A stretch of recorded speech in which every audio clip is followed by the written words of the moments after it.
Il nous dit l'Occident doit garder ses racines chrétiennes, comme l'Afrique doit garder ses racines, comme chaque monde doit garder ses C'est tout à racines. fait logique. C'est tout à fait... c'est d'une authenticité extraordinaire.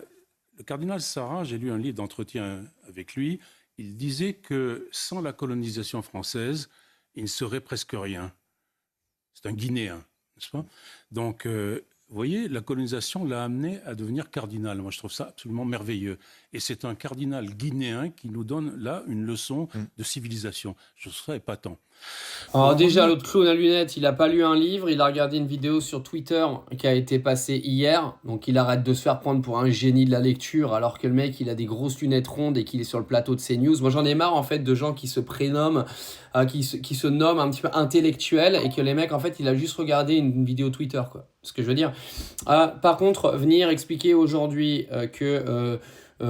Princesse Sarah là qui va peut-être devenir pape, en gros c'est un mec qui vient te dire que la colonisation est une bonne nouvelle. Merci bonsoir d'insulter l'intégralité des gens qui sont morts pendant les colonisations, qui ont été torturés, qui ont été gazés, etc.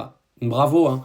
Donner de la légitimité à la colonisation, il y a vraiment qu'en Occident qu'on peut faire ce genre de parallèle.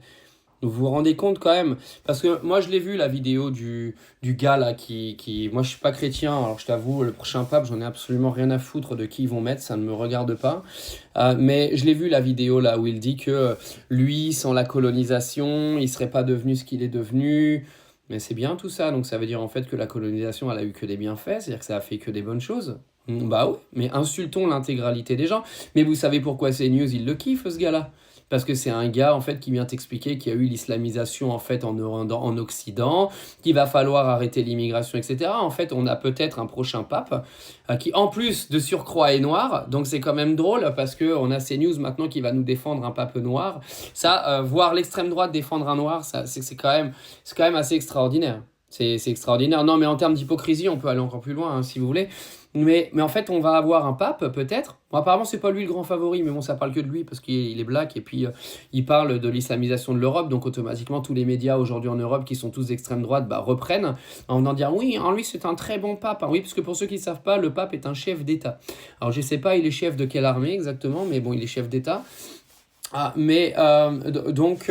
Donc en fait, on est en train de t'expliquer que oui, le pape pourrait représenter un petit peu ce que représenteraient tous les gouvernements d'extrême droite dans le monde. C'est-à-dire un pape anti-immigration, anti-islamisation, anti-musulman, etc. Et eux, là, ils se pavoisent sur les plateaux de CNews, etc. en venant t'expliquer « Ah mais il est extraordinaire, il a dit que la colonisation était une bonne nouvelle, il a dit qu'il y avait trop d'Arabes et de musulmans en Europe, mais quel bon pape !»